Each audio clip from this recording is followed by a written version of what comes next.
आज के इस वीडियो में हम जानेंगे हरिशंकर परसाई की एक व्यंग्य रचना जिसका शीर्षक है ठिठुरता हुआ गणतंत्र। हरिशंकर परसाई एक बहुत बड़े व्यंग्यकार थे और वो जीवन की सच्चाई पर, लोगों पर हो रहे जुल्म पर, उनकी गंभीर समस्याओं के ऊपर व्यंग्य किया करते थे। वे अपनी व्यंग्य रचना के आधार पर समाज में लोगों की उन समस्याओं को प्रकट करते थे जिसे उस जमाने में प्रकट करना बहुत ही मुश्किल हुआ करता था। ठिठुरता हुआ गणतंत्र कहानी में लेखक ने देश की लोकतांत्रिक व्यवस्था के ऊपर व्यंग्य किया है कि आखिर हमारे देश की लोकतांत्रिक व्यवस्था है कैसी। चलिए बढ़ते हैं कहानी की तरफ। कहानी में लेखक बताते हैं कि वे 4 बार गणतंत्र दिवस का जलसा दिल्ली में देख चुके हैं। अब उनमें इतना साहस नहीं है कि वो 5वीं बार देखे। आखिर बात क्या है कि वो वहाँ का प्रोग्राम देखकर नहीं थके हैं, वे वहाँ पर दिए गए आश्वासन सुन सुनकर थक गए हैं, जो सिर्फ कहानी के होते हैं, करने के नहीं। जो कहने के होते हैं, करने के नहीं। ये बताते हैं कि 26 जनवरी के पहले ऊपर बर्फ पड़ जाती है, शीतलहर आती है, बादल छा जाते हैं, बूंदाबांदी होती रहती है और सूर्य छिप जाता है। दरअसल उन्होंने सूर्य को, शीतलहर को, बादल को, इन सब को मोहरा बनाया है अपनी असली बात लोगों तक पहुंचाने के लिए।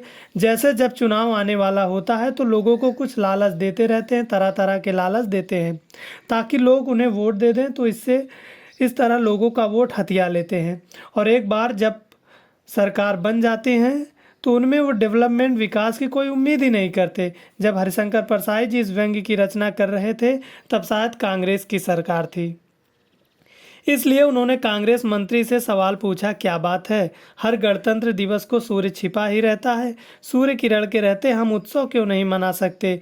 तो परसाई जी कहने का मतलब यह था कि हम आपको सत्ता में लेकर आते हैं तो आपकी रिस्पॉन्सिबिलिटी बनती है कि आप देश को अंधेरे में से उजाले की ओर ले जाएं।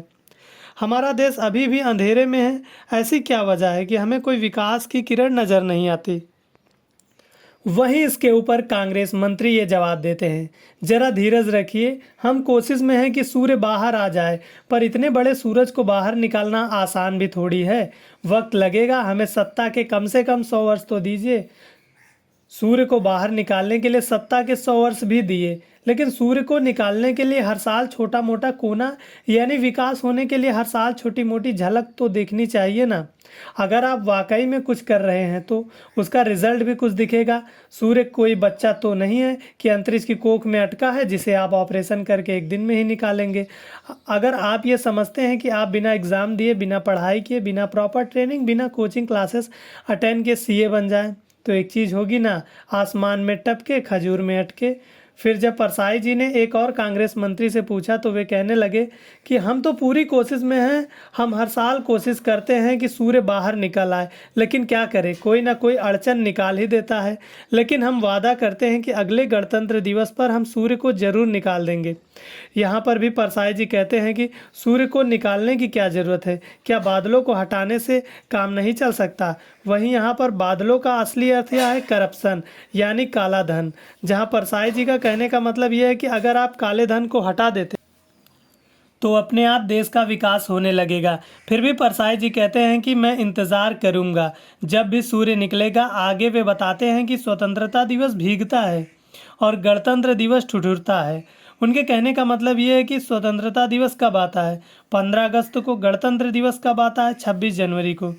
यानी जिस समय स्वतंत्रता दिवस आता है उस समय सावन का महीना चल रहा होता है और उस समय बहुत बारिश होती है, इसलिए स्वतंत्रता दिवस भीगता है।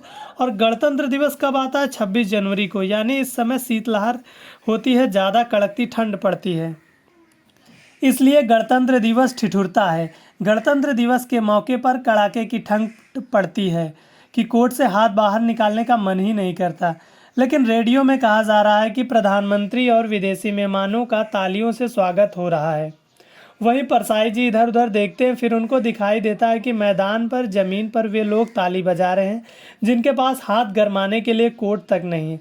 और ऐसा प्रतीत होता है कि गणतंत्र ठिठुरते हुए हाथों की ताली पर टिका है, क्योंकि जिनके पास हाथ गरमाने के लिए कोट है वे तो कोट अपने हाथ में छिपा लेते हैं, मगर वे गरीब लोग जिनके पास हाथ गरमाने के लिए कोट नहीं है, सिर्फ वही लोग गणतंत्र दिवस पर हाथ गरमाने के लिए तालियां बजा रहे हैं।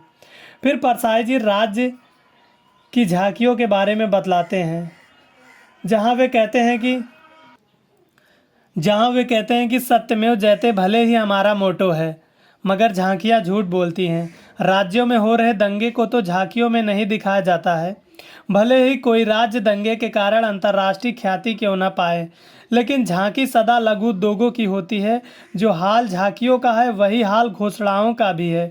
हर साल ये घोषणा की जाती है कि समाजवाद आएगा।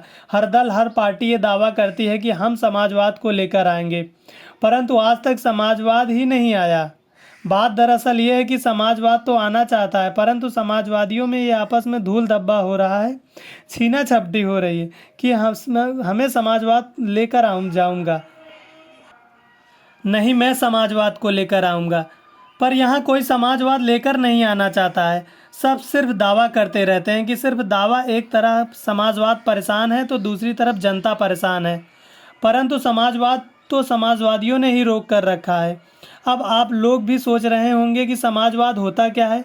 समाजवाद एक ऐसी विचारधारा है जिसके तहत यह माना जाता है कि समाज का हर एक सदस्य समान है और जो धन या संपत्ति है वो समाज के हर सदस्य को बराबर में बंटनी चाहिए। यही समाजवाद कहलाता है। इस कहानी के माध्यम से परसाई जी सिर्फ एक ही बात करना चाहते हैं कि इस देश में जो जिसके लिए प्रतिबद्ध है वही उसे नष्ट कर रहे हैं।